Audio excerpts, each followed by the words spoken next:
Greetings, my name is Marty, and I'm currently a senior in college, majoring in linguistics.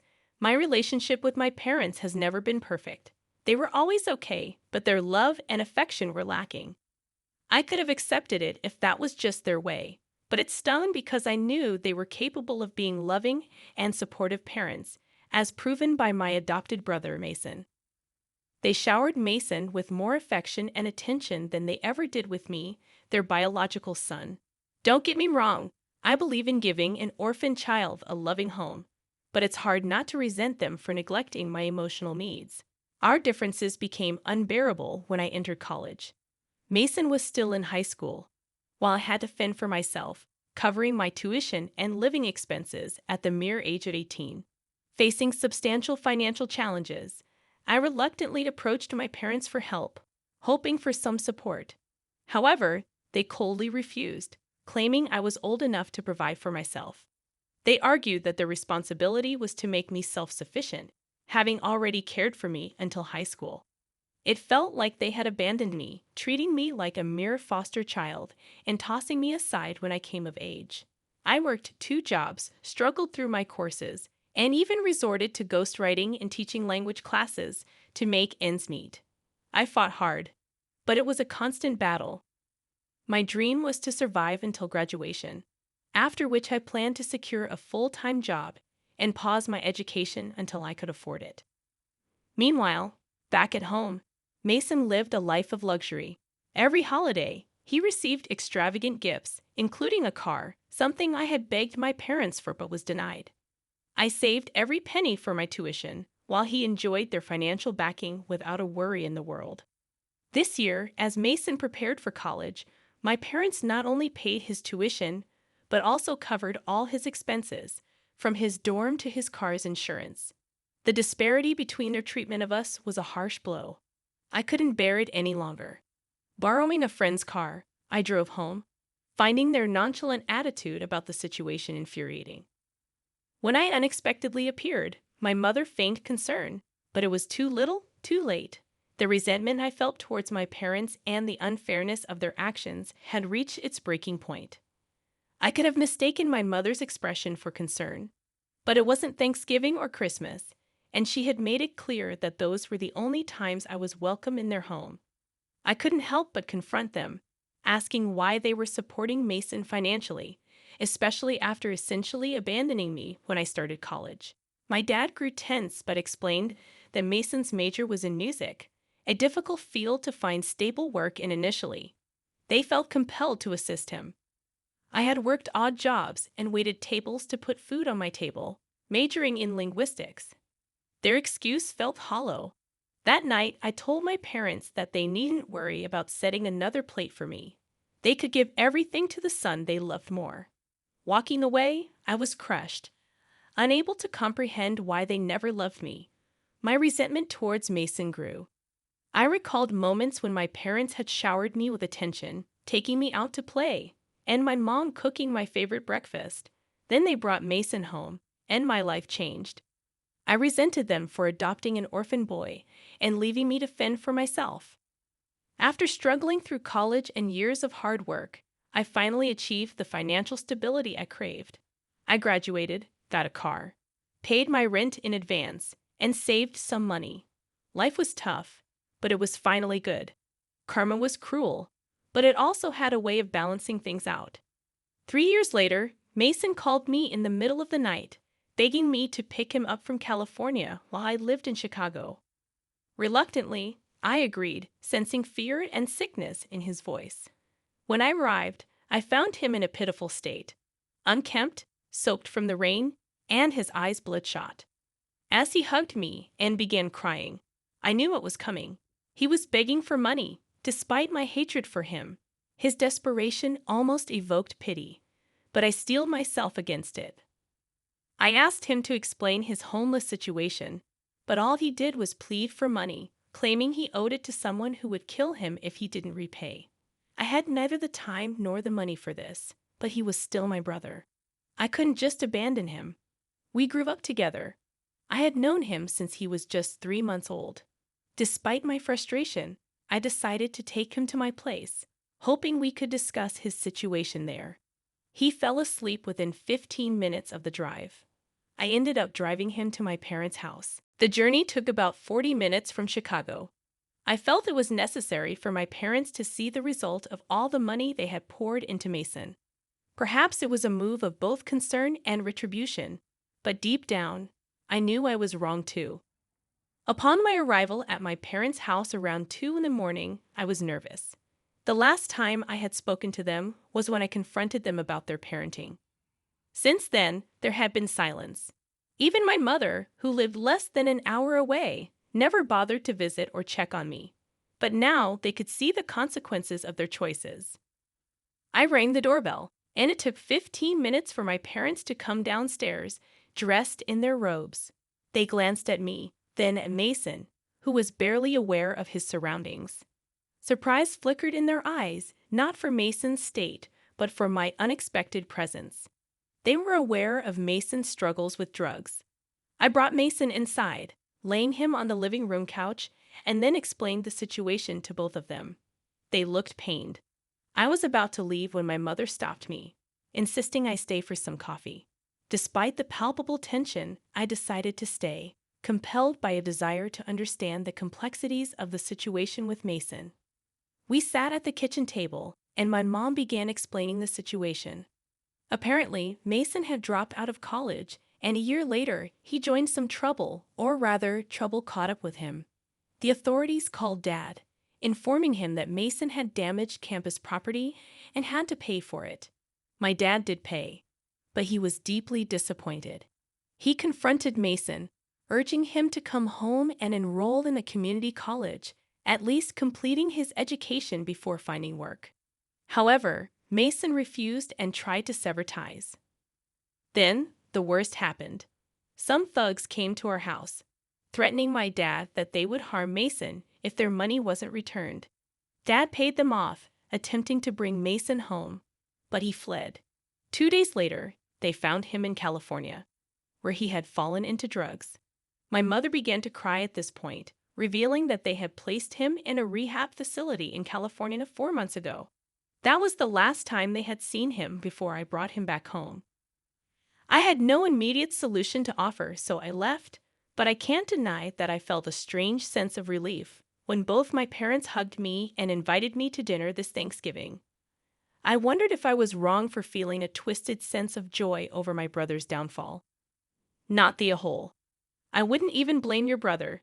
It's your parents who are at fault. They've driven a wedge between their sons due to their misguided parenting. You helped your brother, which shows you're a good person. Well, your brother's life is in ruins, and you're happy that your mother wants to invite you for dinner. It might seem petty and mean, but I'd say you're not the whole if you can't understand the concept of empathy. My dad and stepmom have way too many kids, and I, a 15-year-old female, have a biological sister who is 13. We also have 7 adopted siblings, 3 boys and 4 girls, most of whom have some issues. Living with them is like walking on eggshells. This story centers on Abby, the oldest of the adopted kids at 15. They just took Abby in a few months ago, and they're in the process of adopting her. Before Abby, my dad and stepmom claimed they were done fostering and adopting kids. However, they made an exception because 2 of the girls they adopted 3 years ago are Abby's biological sisters. I have to say, Abby is probably the most challenging among the adopted kids. She doesn't talk much when we're all together. She just sits next to my stepmom or one of the nannies. She's also quite possessive about her things. For instance, if she has a pack of cookies and I'd eat one, she won't touch them anymore and will look for something else to eat. The same goes for video games. She enjoys playing Minecraft and will let us join her. But if we mess with anything she's built, the entire world becomes ruined for her.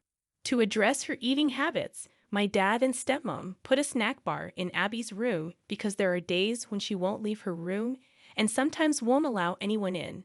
They hope this will encourage her to eat on those days. I once checked out Abby's room when she was in therapy and noticed she had a stash of really good snacks in there. She's also a music enthusiast and owns a collection of headphones, including AirPods Pro, AirPods Max, two different kinds of Bose headphones, and another kind that I can't identify. Abby came with one of the Bose headphones, but the rest were gifts for my dad, stepmom, and their family. She's constantly obsessed with having her headphones on and ensures they're always charged. One day, Abby, my stepmom, and my sister were hanging out in my dad's room. I needed headphones but couldn't find mine, so I ventured into Abby's strictly off-limits room, an area accessible only to my stepmom and one of the nannies. I borrowed her AirPods Max and grabbed a fruit roll-up and a bag of cookies from her snack bar. I intended to charge the headphones and return them once I was done using them. When Abby discovered someone had been in her room, she threw a tantrum. It took my stepmom and the nanny the entire day to calm her down. They eventually found out I had entered her room and tried to reprimand me. I felt Abby was overreacting, and if anything, she should be the one facing consequences for her tantrum. In response, they attempted to ground me. Feeling unfairly treated, I called my mom and explained the situation. She came to pick me up to avoid my grounding due to Abby's outburst. Now, my dad is upset with me for breaking the rules and going to my mom to escape punishment. I wanted to know if I was in the wrong. I messed up. I was in the wrong. It's apparent now, Abby might be autistic or might have suffered from abuse in her past. There's a reason her room is off limits, a reason she acts the way she does. What's worse, it seems like she's never done anything to warrant such casual disregard for her boundaries. If I were your dad, I would insist you stay at your mom's until you're ready to apologize and accept your grounding. I would also extend the grounding for playing the card of going to your mom's to avoid punishment. You're the one at fault here. Foster kids, especially when new to a family, can be very difficult, struggling to adapt. That doesn't make you or her a bad person. However, what makes you wrong is going into her room, knowing it's off limits, stealing, not borrowing her things. You know she won't use things that others have used, and you went behind everyone's back to get what you wanted. Shifting gears, my mother passed away last year, and we're nearing the end of the legal process in just a few weeks. Over the past 6 months, my husband has been eyeing a range of things that, on a regular day, we definitely cannot afford. Normally, he'd have to use credit or save for weeks or even months. It's fine to wish for things or work towards treats, but he hasn't made an effort to save for these costly purchases. Instead, he's been pressuring me for updates on the legal process and asking how much longer it'll take. I've given him very little to no information because, at this point, things could still change significantly. Creditors might emerge, claiming money is owed, and so on. He's not the most responsible person with money. I've managed our finances full-time for the past 3 years because he has a history of sabotaging our financial goals and blowing our budgets. My plan is to use half of my inheritance to move our family into a house. I intend to save 40% to help my children in the future for their graduations, college, trips, or their first cars, and maintain a small emergency fund. This was something we couldn't do before because my husband kept giving money to his side of the family, depleting our accounts and leading us to homelessness 3 separate times. I understand the importance of helping family, but it's difficult for me to grasp the idea of allowing my 3 children and wife to become homeless just because an adult family member can't be responsible enough to pay their own bills or stay out of legal trouble. I fear waking up one day to find out that every cent of my inheritance has been spent behind my back. I would like to open an account in my name and proceed with the plan I mentioned earlier. My husband has made it clear that he intends to spend the money on new vehicles, tech gadgets, and other items solely for himself, not for our children or to secure our family's future. When I discuss investing or saving for our children's future, he dismisses it, claiming life is too short for such considerations. His response is that our children should work for what they want when they become adults, which seems contradictory given his recent actions. I'm certain that if his parents pass away, we'll be responsible for paying off their debts and covering any unknown costs out of our own pockets. Financially speaking, I started my marriage completely debt-free, and I've worked hard for years to help my husband achieve the same status.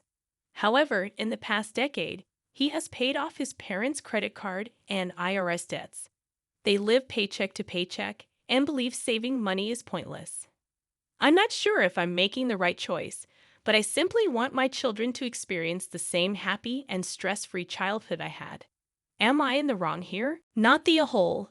Seek legal advice to set everything up in a way that prevents him from having any claim to the money. Open a separate account without his name on it and avoid putting his name on the house deed. Regarding the debts of his parents, if you are in the U.S., you won't have to pay them. It comes out of their estate. And if there's no money in the estate, it doesn't come from your family's funds. You might consider lying to him about the amount and the timing, telling him it's a fraction of the true amount and that it will take 2 years to receive. This would give you time to figure out how to safeguard the money from his impulsive spending. Consult a lawyer soon, as nothing prevents him from opening new credit cards and charging extravagant purchases with the intention to pay them off using your inheritance.